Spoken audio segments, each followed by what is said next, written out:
This was the day that Canadian cannabis giant Tilray brand's stock price peaked, ending a more than 1,000% climb from IPO, giving the rest of corporate cannabis world hope that they could do it too. Little did everyone know that the bubble had officially burst, and Tilray, along with the rest of publicly traded cannabis companies, most on the TSX and some on NASDAQ, would be entering a 5-year bear period of pain, never to see such gains again. But last year, Tilray made a few surprising shifts to their business model that flew under the radar of most casual traders, adding alcohol sales to their repertoire and planting fruits and vegetables on their unused cultivation plots. And guess what? It worked. And Tilray is back, baby. Green Market Report's Adam Jackson reported this morning that while some alcohol companies dabble in pot to pad cannibalization from new generations of attitudes, Tilray did the opposite and has leaned on booze to bounce back from over $1 billion in losses last year.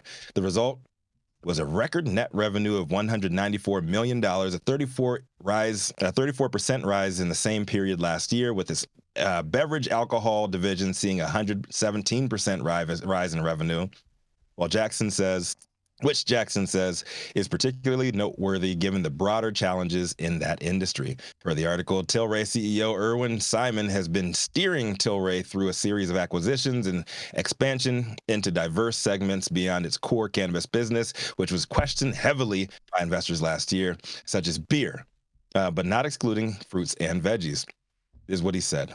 Our diversified business model of cannabis CPG lifestyle brands, all operating under our strategy innovation, will drive our continued growth and future success as we demonstrated by our record revenue. Beyond cannabis, Tilray is expanding these new segments, leveraging existing distribution channels, exploring others to introduce its products to a broader consumer base. The acquisition of craft beer brands such as Belgian-style beer brands Shock Top, as well as push into hemp-based wellness products, are part of that expansion strategy. Despite struggling margins, Tilray touted its dominant position in Canadian cannabis market, which the company is holding a leading market share and showing growth in both adult use and medical cannabis sectors. The international cannabis market also saw impressive growth with a 55% increase in net revenue, particularly in Europe, where Tilray has established a strong foothold. Here's what he said on that. We are the market leader in medical cannabis across Europe, with leading shares in Germany and Poland and other countries in which we participate. On the back end of that, management will look to leverage the firm's expertise and reputation to enter other emerging European markets where medical cannabis is gaining legal acceptance. Now, I took a quick look at the rise of cannabis in the beginning, and back on October 5th, 2018, they had reached $146.91 at their peak price after IPOing at $29. They're currently at $1.87, a far cry from that 147 mark at the peak. But this is still very, very, very notable news. My question to everybody is, seeing Tilray dabble in the alcohol business after struggling heavily in cannabis, should other large cannabis entities take note and follow suit? Would you buy a beer from a cannabis company? It seems like a lot of people are. I'm Rico Lamitte, the dopest dad on the street. Love to hear from you guys on this one. I don't think the average beer consumer knows whether or not they're a cannabis company or not, nor do they care. I don't think so. Yeah, I'm not. Yeah, I don't think they do. Yeah, I don't think they care. I was about to say, I don't think they care. Yeah. They have less hoops to jump through legally, and you know, if you have the cash on hand, I could see Planet 13 doing something like this. You got the cash on hand to do it, buy a couple of beer companies, and you got revenue immediately. I think overall this is probably a smart situation for them. I mean, they got it hammered to them and had to pull out of many different markets throughout the U.S. And now all of a sudden, I mean, alcohol it sells and it's not subject to 280E. So for their bottom line and for their shareholders, this is a smart move. Maybe they should get a license in Minnesota, Rico. Yeah. I think here's the big backdrop, and I think here's the context we need to keep in mind. InBev put $3.4 billion into, what was it, canopy growth under the vision of Julian Cohn, who was at, I think, InBev first and then canopy growth, and who saw the cannabis beverage space before it existed. Separate from the timing of when that becomes as exciting from a sales perspective as it is from an inflection into CPG, that gentleman saw the future before the future existed. And companies, alcohol, adult beverage companies, have put billions of dollars into positioning themselves. So I don't think that Tilray is just trying to be an everyday CPG company with branded dishwashing soap. I think that they understand that there is eventually going to be this really exciting cannabinoid-infused beverage category, and that those companies that have a foot in both highly regulated and adult use products and who control the means of production through that type of infrastructure are going to be incredibly well positioned. So I don't think we should globalize this and make this into they're, diversifying such that they're going to be CPG to everybody. They understand cannabinoid beverages are absolutely taking over. They're doing it very slowly. The formulations have been met, but when those things do get worked out, there's going to be some companies that really benefit. I'm sure Jason has a response to that. Yeah, 100%. Jason loves him some cannabis beverages. Yeah, let me tell you something. Anyone that says that cannabis beverages are an emerging part of the sector or anything of that, I just know they're total full of malarkey, because the reality of it is that the beverage is the smallest sector of the edible side, and it's just not as popular as all the hype people try to hype it up to be. And that's just reality. Get some help. Mm-hmm. Exactly.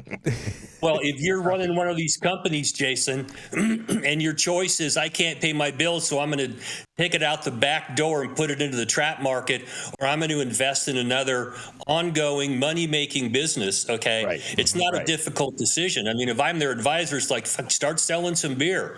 Okay? I agree with that.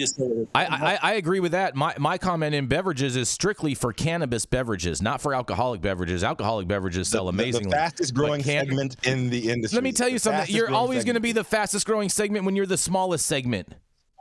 They've been the fastest growing segment for almost 2 years now. Yeah, Jason. and it's still not even. It still doesn't even come close. It still doesn't even come close to getting like a real percentage in the edibles market. Okay, gummies are crushing it. Okay, if you want to be in cannabis, start a gummy company.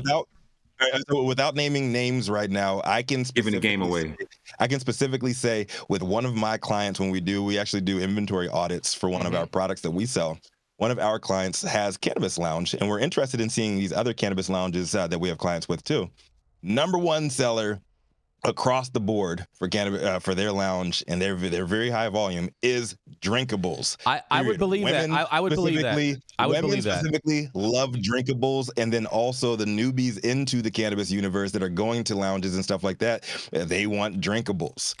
Period. You know what, Rico, I would agree to that too. I wouldn't even doubt that. Yeah, I agree with that, because you're in the environment of a setting to have a beverage. Okay, so that makes total sense that you're in a consumption lounges. But the reality of it is that very few municipalities offer consumption lounges, and that is the perfect type of venue for a cannabis beverage. And so until there are more lounges across the country, the beverages are going to be the smallest share of the marketplace. And did we not talk about that yesterday? Or the day before the show? If you want to lose your ass in the cannabis business, just start a beverage. Cannabis lounges.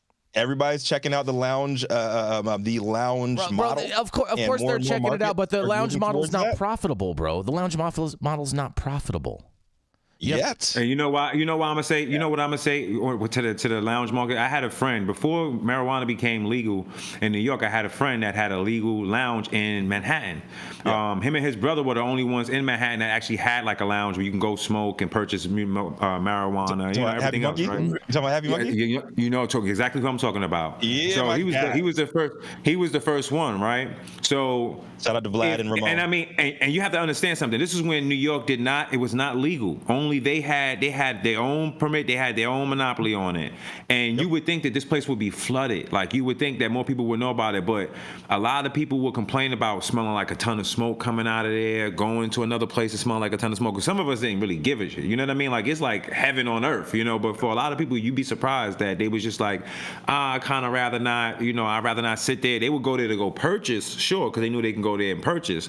They would probably mingle for 5 minutes and then they would leave out. Like no one really felt comfortable sitting there. So I would like to see what the market looks like now that it is legal. I think that it can be really, really, really good in New York City. But you got to think about it. Outside of California and New York and maybe Illinois and the Maryland markets, like where else are you going to be able to sell the beverages? And then not everyone is going to have a lounge, so everyone can't have a lounge. They're not going to just function all the same. I don't think that beverages, I think that people who go there are going to want beverages. I just don't think that beverages would be smarter than doing an edible. I would do a beverage, I would do a potato chip that got THC in it, and I think the potato chip would sell more than the beverage would. Potato chips, I like that. Oh man, hey, I'll tell you what. I'll tell you what, you guys. I'll tell you what, you guys. The Emerald Cup is joining us via Instagram, so shout out to them. And they said in the chat, they said the Emerald Cup. Catering to the phantom, in quotes, new user has killed countless cannabis brands. And I totally agree with that. Catering to these newbies. Catering to these newbies. Mm-hmm. Ooh. Yep. You own a dispensary, you gotta pay your bills. And if people want X product and you don't provide it, they're going someplace else and you're gonna die. You're right. So you've got to cater to your market. And if you sell 10 bottles one month and the next month you sell 20, you're 100% up. You know, but you still ain't paying your fucking bills. That's okay. Right. There's a reality of this market right now. And I had clients who made cannabis beverages and they were unique. It was kind of fun. But you couldn't put it in there and then ship it out and expect those cannabinoids to be stabilized in some sweet goddamn beverage that's carbonated. So it's just got a lot of kinks to it. And, you know, old farts like me are still not the ones that drive in this market. Yep. And well, I mean, look, coming from you, you talked about already this morning backdoor trapping and kinks. So we know absolutely where your mind is at. I was down in LA recently, and I went into a lot of dispensaries, and a lot of them have a cooled beverage refrigerator. And I asked questions about what was selling, what wasn't, how much was selling. And Jason, you're right. Beverages are a single-digit SKU, and the unhealthy enthusiasm from those that are beating the drum like evangelical beverage bozos exactly it has caused a lot of people in the space to be a bit more skeptical around that category. And look at what happened with vapes. Look at how convenient it was for people on the run. There is a functional beverage category that we have not seen the growth that was anticipated in no small measure because of what Dale touched on, which was stable cannabinoids that weren't getting sucked to the side of the can and now they needed to do liners and different emulsion technology. And we also saw challenges in the formulations. People wanted to like them, but they tasted like bleh. Okay, but we're moving forward in that. So when you have a low sugar functional beverage that has worked out the can liner issue with its nanotechnology emulsion and where it actually tastes good, I would imagine that because it's shelf stable, because it's the kind of thing you can bring to the beach or the river with your friends, because you don't have to worry about the wind kicking up and causing your lighter to not light, that we don't need to cater to the canna curious or the new user, that there are many established users that will choose certain environments where they think that this is the most appropriate and user-friendly form factor. Yeah, and we're over time on this conversation. We can go. Yeah, we're gonna go. Yeah, but it's a great conversation, so it don't matter. Let me put some lights on in here. Yeah, we're gonna roll right into it, man. And I'm glad. Go ahead, Rico. I'm glad Tilray found a little bit of new life in this, and hopefully some people can take notes and follow suit. That's real cute. But Justin Benson says in the chat, he's like cannabis has no social value outside of festivals and concerts, and you know he is kind of hot take. Yeah, he is kind of right. He is kind of right about that. I'm not mad at that, but